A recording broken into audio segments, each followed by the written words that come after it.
보통 눈가, 이마 같은 주름 쪽을 많이 이야기하시는데 제가 추천하는 포인트는 좀 달라요. 우리 얼굴이 노화가 되는 게 옆볼은 꺼지고 턱라인 볼륨이 늘어지면서 얼굴이 땅콩형이 되고 나이 들어 보이는 거거든요. 그래서 바로 여기 이렇게 보톡스를 맞으면 정말 어려 보인다니까요. 걱정 마세요. 제가 여러분들을 위해 정말 부담되지 않는 시술로 고르고 골랐습니다. 안녕하세요. 피부를 부탁해 장원장입니다. 오늘 주제는 보톡스입니다. 보톡스는 피부과에서 가장 많이 하는 시술 중 하나죠. 비교적 간단해 보이고 비용 부담도 크지 않고 효과도 빨리 느껴지는 편이라 많은 분들이 많이 맞으시는 것 같아요. 그런데 제가 진료실에서 늘 말씀드리는 게 있습니다. 보톡스는 쉬워 보이지만 사실 굉장히 섬세한 시술입니다. 저도 지금은 개원한 지 10년이 다 돼가지만 개원 초반에는 보톡스 맞고 눈이 무거워요, 웃을 때 어색해요 이런 얘기 종종 들었거든요. 하지만 저도 매해 수천 번씩 보톡스를 놓다 보니까 받으시는 분 얼굴 근육에 맞게 필요한 부위에 필요한 만큼만 깊이를 조절해서 넣는 노하우가 생긴 것 같은데요. 그래서 오늘은 단순히 보톡스 좋습니다 이런 이야기가 아니라 왜 사람마다 결과가 다른지, 그리고 동안 효과를 위해서는 어디에 맞는 게 좋은지와 보톡스 효과를 잘 보기 위한 시술 노하우까지 알기 쉽게 설명드리겠습니다.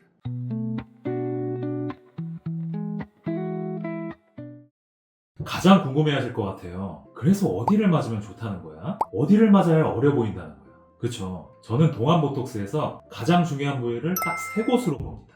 1위는 턱, 2위는 미간과 이마, 저는 이 두 부위는 웬만하면 세트로 놓습니다. 3위는 눈가. 이 세 부위는 단순히 주름만 줄이는 곳이 아닙니다. 얼굴 전체에 나이 들어 보이는 인상을 바꾸고 어려 보이게 하는 핵심 부위입니다. 그럼 왜 그런지 턱 보톡스부터 바로 말씀드릴게요. 첫 번째, 턱 보톡스입니다.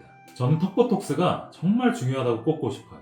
왜냐하면 제가 피부과 진료를 보면서 정말 많은 나이대의 다양한 분들을 많이 만나잖아요. 그런데 정말 30대, 40대, 50대, 60대, 70대까지 정말 다 다른데 하나같이 공통점이 노화가 진행되면 진행될수록 꺼지는 부위가 생기고 늘어지는 부위가 생기는 건 정말 비슷하거든요. 특히 옆볼, 이쪽이 꺼지면서 광대뼈와 턱 근육은 부피를 차지하고 있으니까 땅콩형 모양으로 바뀌면서 이 상태에서 피부까지 처지게 된다면 이게 정말 나이 들어 보이게 하거든요. 그래서 보톡스를 턱 근육에 맞게 되면 이 근육의 힘이 약해지면서 그럼 턱 근육의 부피가 감소하게 돼요.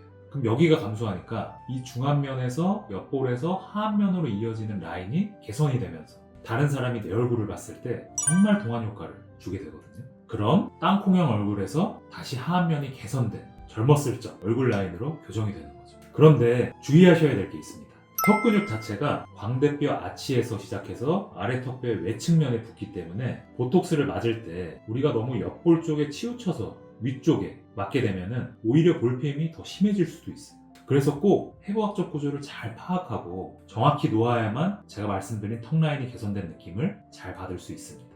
그리고 이렇게 턱 보톡스를 맞았는데도 그래도 옆볼 꺼짐이 너무 신경 쓰여요 하시는 분들은 이 옆볼에다가 필러나 콜라겐 부스터로 채워서 볼륨 교정을 해주시면 더 좋습니다. 그래서 저는 동안 얼굴 라인을 생각했을 때 턱 보톡스 정말 중요하다고 봐요.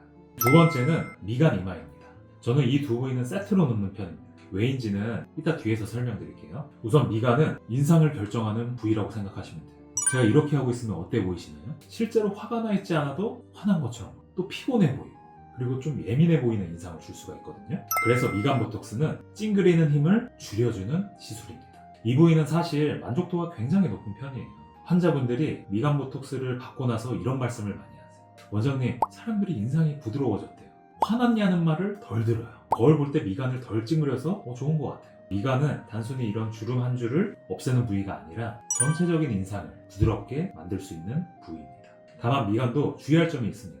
미간 근육은 눈 주변과 가까이 있기 때문에 위치가 너무 아래로 가거나 용량이 과하거나 또 약물이 원치 않은 방향으로 퍼지게 된다면 눈꺼풀이 무겁게 느껴질 수 있습니다. 그리고 이마 같은 경우에는 우리 얼굴에서 3분의 1 정도 차지하는 넓은 부분이기 때문에 얼굴의 전체 이미지를 결정합니다. 이마에 가로주름이 이렇게 깊게 잡혀 있으면 사람이 좀 피곤해 보이고 나이 들어 보이고 피부가 탄력을 잃은 것처럼 보이게 돼요. 저도 요즘 푸쩍 좀 이마 주름이 보이는 것 같아서 보톡스 주기적으로 열심히 맞고 있거든요. 그래서 이마가 동안 보톡스에서 정말 중요한 부위인데 이마 보톡스를 잘 맞으면 가로주름이 부드러워지고 전체적으로 깔끔한 인상을 줄 수 있습니다. 그런데 이마 보톡스는 어쩌면 가장 조심해야 하는 부위이기도 해요. 병원에 오셔서 가장 많이 하시는 걱정이 이겁니다. 이마 보톡스 맞으면 눈 처진다던데요? 네, 맞아요. 잘못 맞으면 그럴 수 있습니다. 왜냐하면 이마 근육은 단순히 주름만 만드는 근육이 아닙니다. 눈썹을 들어올리는 역할도 하거든요. 특히 평소에 눈 뜨는 힘이 약하거나 눈꺼풀이 무거운 분들은 이마 근육을 올려서 눈을 뜨는 경우가 있어요. 저 같은 경우에도 눈을 뜰 때 단순히 눈꺼풀로만 눈을 뜨는 게 아니라 이마 근육을 이렇게 쓰거든요. 이런 분들에게 이마 보톡스를 과하게 넣으면 어떻게 될까요? 눈썹이 무겁게 내려오거나 이마에 뭐를 얹어 놓은 것처럼 좀 답답해질 수가 있어요. 그래서 이마 보톡스는 주름 있으니까 그냥 많이 넣자, 이렇게 접근하면 절대 안 됩니다. 눈 뜨는 힘과 눈썹 위치, 이마 근육 사용 습관, 그리고 눈꺼풀 처짐 여부를 같이 봐야 합니다. 그래서 이마 보톡스의 핵심은 주름은 줄이되 눈 뜨는 기능은 불편하지 않게 남겨두는 것입니다. 동안 보톡스에서 제가 세 번째로 중요하게 보는 부위는 눈가입니다. 눈가는 나이티가 가장 빨리 나는 부위예요. 웃을 때 눈 옆으로 잔주름이 퍼지는 분들 많으시죠. 흔히 까마귀발처럼 생겼다고 해서 까마귀발 주름이라고 부르는 부위거든요. 눈가 주름이 왜 이렇게 도드라져 보이냐면, 눈은 우리가 하루에도 수천 번 눈을 떴다 감았다 반복하고 표정 지을 때도 정말 많이 움직이는 부위라 피부 자체가 얇아야 그런 기능을 수행할 수 있거든요. 그래서 얇은 피부가 계속 움직였다 펴졌다 반복하면 주름이 잘 질 수밖에 없는 거죠. 눈가 주름이 깊어지면 그래서 피곤해 보이고 나이 들어 보이고 피부 탄력이 떨어져 보입니다. 그래서 이쪽에 눈가 보톡스를 잘 맞으면 웃을 때 생기는 깊은 주름이 줄어들면서 얼굴 전체가 훨씬 맑고 깔끔해 보입니다. 그런데 눈가 보톡스는 절대 과하게 맞거나 눈에 너무 붙여 맞으면 안 돼요. 왜냐하면 이렇게 맞으면 웃을 때 눈은 안 웃고 눈만 웃는 이런 인조인간 같은 부자연스러운 느낌이 날 수 있거든요. 그래서 눈가 보톡스의 핵심은 주름을 완전히 없애는 게 아니라 자연스럽게 줄여준다, 이렇게 생각하시면 됩니다. 깊은 주름은 줄이고 웃는 표정은 살리는 것, 눈가 보톡스는 이렇게 맞아야 합니다. 미간과 이마는 왜 세트로 봐야 할까? 미간과 이마의 근육들은 다 따로따로 있는 것 같지만 사실 서로 연결되어 있고 함께 작동합니다.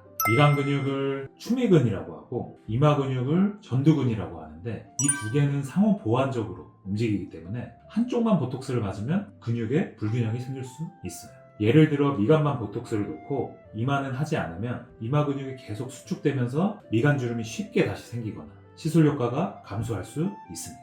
또 이 말은 반대로 하면 미간과 이마를 함께 시술하면 보톡스의 효과가 더 오래 지속된다는 뜻이기도 합니다. 그래서 이걸 아는 전문 의료진들은 보통 미간과 이마 보톡스를 세트로 권장하는 것입니다.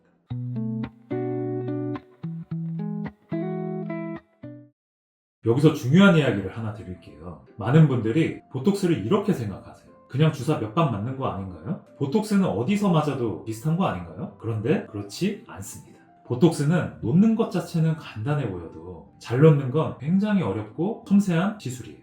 왜냐하면 사람마다 얼굴 근육이 다 다르고 근육의 움직임도 다르기 때문이에요. 예를 들어서 어떤 분들은 눈을 뜰 때 눈꺼풀만 움직이시는 분들도 있는데, 저처럼 눈꺼풀을 움직이면서 이마 근육을 같이 사용해서 뜨시는 분들도 계시고요. 이런 분들한테 이마 보톡스를 강하게 놓는다면 눈 뜰 때 굉장히 무겁고 불편하시겠죠. 또 어떤 분들은 미간을 자주 찡그리기도 하고, 어떤 분은 웃을 때 눈가 근육이 강하게 움직입니다. 어떤 분은 좌우 근육 힘이 다르기도 하고, 또 원하는 결과도 사람마다 다 다릅니다.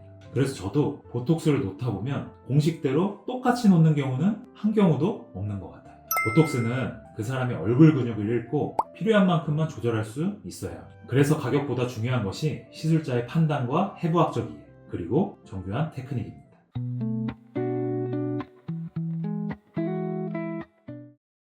보톡스 계속 맞으면 안 좋은 거 아닌가요? 이렇게 생각하시는 분들 계시죠. 그런데 보톡스는 효과가 영구적이진 않습니다. 시간이 지나면서 점점 풀리고 근육 움직임이 돌아옵니다. 그래서 효과가 사라졌을 때 다시 맞을지 말지는 선택하시면 돼요. 한 번 맞았다고 해서 반드시 평생 맞아야 한다? 그런 건 아닙니다. 다만 너무 짧은 간격으로 반복하거나 불필요하게 많은 양을 맞는 건 권하지 않습니다. 개인 상태에 따라 다르겠지만 보통은 한 4, 5개월 정도 적절한 간격을 두고 시술하는 것이 가장 좋습니다. 그리고 내성 생기는 거 아닌가요? 이런 걱정하시는 분들 많으신데요. 내성은 가능성 자체는 있긴 있어요. 그래서 내성을 생기게 하는 단백질을 아예 정제해서 내성을 안 생기게 하는 수입 보톡스도 시중에 있죠. 하지만 일반적인 미용 목적의 적절한 용량과 간격에서는 흔한 문제는 아닙니다. 내성을 잘 안 생기게 하려면 불필요하게 자주 맞지 않는 것, 그리고 과한 용량을 피하는 것, 그리고 정품과 적절한 제품을 사용하는 것이 중요하다고 볼 수가 있겠습니다. 눈 처짐이나 표정 어색함이 무서워요, 이런 걱정하시는 분들도 많으실 거예요. 보톡스는 실제로 자칫 잘못 맞으면 이런 불편감이 쉽게 느껴질 수 있습니다. 실제로 보톡스 후에 눈썹이 무거워졌다고, 쌍꺼풀이 없어졌다고, 웃을 때 표정이 어색해졌다고 느끼시는 분들이 계세요. 그런데 대부분은 보톡스 자체가 나쁜 시술이라서라기보다 위치, 용량, 근육에 대한 평가가 정확하지 않았을 때 생기는 문제입니다. 그래서 저 같은 경우에는 인상을 부드럽게 만들고 주름에 자연스러운 효과를 주고 싶을 때 깊이를 조절하는 저만의 방법이 있습니다. 이렇게 조절하면 무겁거나 불편한 느낌 없이 자연스러운 보톡스 효과를 기대할 수 있거든요. 이건 정말 저도 보톡스를 많이 넣으면서 터득한 노하우입니다. 특히 이마와 눈가는 잘못 맞았을 때 수개월간 불편감을 감수하고 살아야 될 수 있기 때문에 보톡스는 해부학적 이해가 잘 돼 있고 경험 많은 선생님께 맞는 게 좋다고 할 수 있겠습니다. 싼 데 가도 괜찮나요? 이렇게 물어보시는 분들도 계세요. 가격도 물론 중요합니다. 하지만 보톡스는 단순히 가격만 보고 결정한 시술은 아닌 것 같아요. 우리가 공장에서 만드는 제품처럼 품질이 일정하게 나오면 상관이 없는데 보톡스는 시술자에 따라서 결과가 달라지기 때문에 그런 점을 잘 알아보고 결정해야 합니다. 얼굴 근육을 얼마나 잘 보는지, 비대칭을 얼마나 잘 파악하는지, 눈 뜨는 힘과 표정 습관을 얼마나 세밀하게 보는지에 따라 결과가 달라집니다. 특히 동안 보톡스는 자연스러움이 중요하기 때문에 싸게 맞는 것보다 중요한 건 내 얼굴에 맞게 정확하게 맞는 것입니다.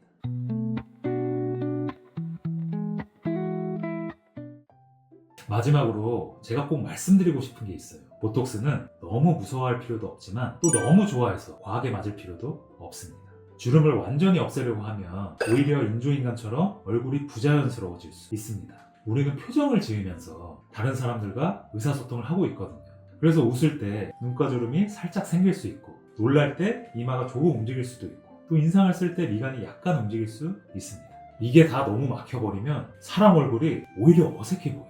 그래서 보톡스는 주름을 0으로 만드는 시술이 아닙니다.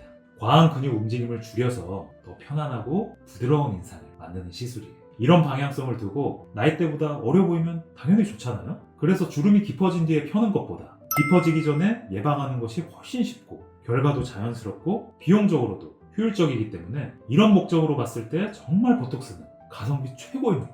하지만 예방이라는 이유로 너무 자주, 너무 많이 맞는 것도 좋지 않으니까요. 보톡스는 4, 5개월 정도의 적당한 간격을 두고 필요한 부위를 정확하게 관리하는 것이 가장 좋습니다.